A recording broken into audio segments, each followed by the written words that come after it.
I've been very blessed this last week, and I've spent it on the Isle of Wight. Some of you not from England wouldn't know this. This is a beautiful a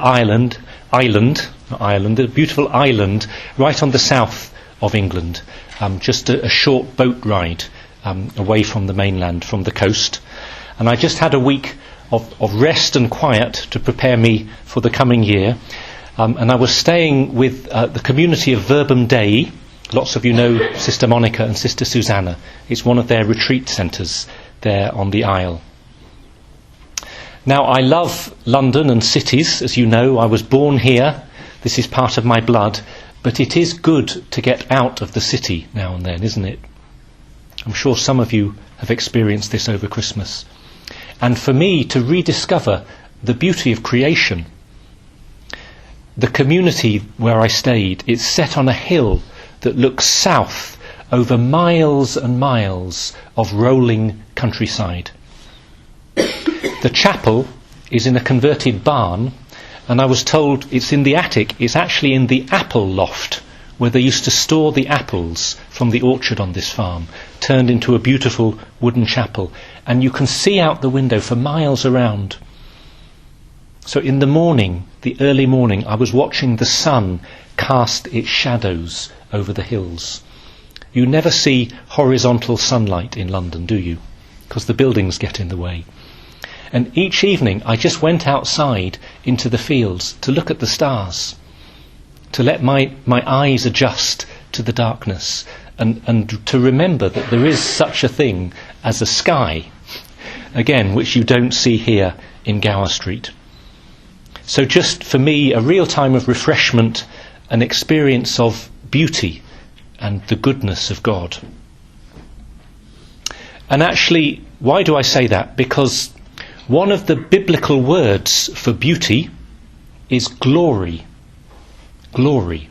We hear it a lot in the Old and New Testament. Kabod in Hebrew, and translated in the Greek of the New Testament into doxa, glory, meaning beauty, majesty, honour, light, splendour, and very particularly meaning God's own divine beauty. So that in the Old Testament, glory, kavod, it becomes a sign of God himself. God's glory passes before Moses. God's presence. We've heard the story of the miracle of the wedding feast at Cana, when Jesus turns water into wine. And the last lines of the story read, "This was the first of the signs given by Jesus. It was given at Cana in Galilee. He let his glory be seen, and his disciples believed in him." Jesus let his glory, his beauty, be seen. And because of that, his disciples believed in him. So faith for the disciples, for St. John writing the Gospel, it's not just about hearing an argument and agreeing with the conclusion. It's about seeing the beauty on the face of Christ, of being transfixed by that, and through Christ seeing the beauty of God, and through that coming to believe. Jesus is the glory of God walking amongst us. God's divine presence, the Word made flesh, God's beauty and majesty. That's why this reading is part of Christmas still. It's part of the Epiphany. The wise men come to Jesus in the crib, and we come to Jesus with the disciples at the wedding feast of Cana.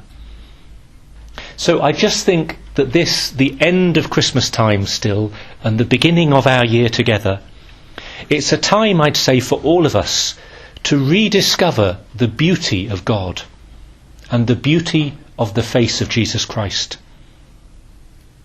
And I think that beauty is such an important way of thinking about God. In fact, as Pope Francis has been saying this week, because beauty, in one sense, has no purpose. It has no meaning, in one sense, other than itself. Beauty isn't, first of all, useful. It's not for the sake of something else. It is simply to be, and to be beheld. And even that isn't right, because it almost makes it sound as if the beautiful is useful. And why is this important, really, for our lives? Because so much of our lives is about getting somewhere, literally or figuratively. Trying to move forward, to achieve, to get over the next hurdle. It's true for everyone in our modern Western culture, but it's especially true, I think, for students and academic staff. The pressure on you to perform, the next exam, the next assessment, the next internship, the next job application. We can, to use a jargony word, instrumentalise everything, meaning we can turn everything in our lives, every moment, every minute, every person, and see this in terms of its usefulness. How is this an instrument for my use? But we can forget to ask the question, what is it all for the sake of? When do we ever arrive? When does the treadmill stop? Beauty is part of the answer. You don't consume beauty. You don't use it. As I've said, you behold it. That beautiful English phrase, to behold. And in fact, to behold beauty is to stop the pattern of using and becoming and just to be. We're at a wedding in Cana, just to be there, just to celebrate with the couple. We're drinking the wine of redemption. We're sharing in the joy of this newlywed couple, the joy of Mary, the mother of Jesus, the joy of the village. You don't drink wine in order to achieve anything. Or if you are, something's wrong with you. Yeah? You don't drink wine in order to get healthy. You don't drink wine in order to get drunk. You drink wine to share in the joy of drinking the wine. It's an end in itself. It's beautiful. It's meant to be. And this is why, in the Bible, the notion of beauty connects with the theological idea of rest. Rest. That on the seventh day of creation, God rested. And we're invited throughout the Old Testament and the New to share in the rest of God. And it connects as well with the idea of worship and adoration, which we need as a fundamental part of being human. Because to worship and adore God is not another thing that we do. Do you see, even religion can become a treadmill, yes? As if I have to do my studies, do my shopping, do my teaching, and then do my worshipping. This is absolutely false. Because to worship and adore God is to stop all of our doing. And it's to realise that God is the beginning and the end of everything that we're doing. That everything is in his hands. And that to worship is to entrust all of this to him and to hand it over and to stop and to be before him and to be with him. Knowing this affects the way we treat others too. So in one sense, it's useful. Because often, even with good intentions, we're trying to use people, aren't we? We meet someone, we think, how useful are you to me? Even if we wouldn't dare to put it into those words. Very subtle ways. But if, instead of thinking, what can you give to me? How useful are you to me? How can you help me? If instead we're trying to see the beauty in their hearts, in their lives, to see them as children of God, then everything changes. Knowing God's beauty helps us to see his beauty in others, and it changes the criteria by which we judge the world. It's not, what can this person do for me? It's who is this person in the eyes of God? And even more, what does this person show me about God's own beauty? What can I behold in this person?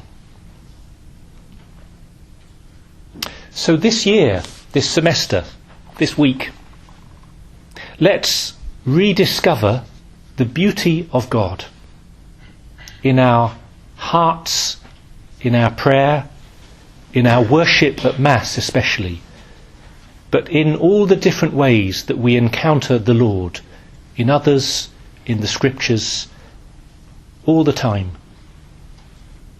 And just to encourage you, I'm kind of slipping into notices now, but I hope you'll see the connection, to use some of the opportunities that we have as a chaplaincy and in our cathsocs as a way of deepening our faith in this particular respect. I'm often saying here we need to learn more about our faith and grow in our faith. And you see the danger of this. I'm kind of getting into the university trap, that this is about learning and growing and changing. Well, I'm putting it slightly differently now. As I've said, for us to seize the opportunities of growing closer to God, of deepening our faith, of coming to see his face, of knowing his beauty.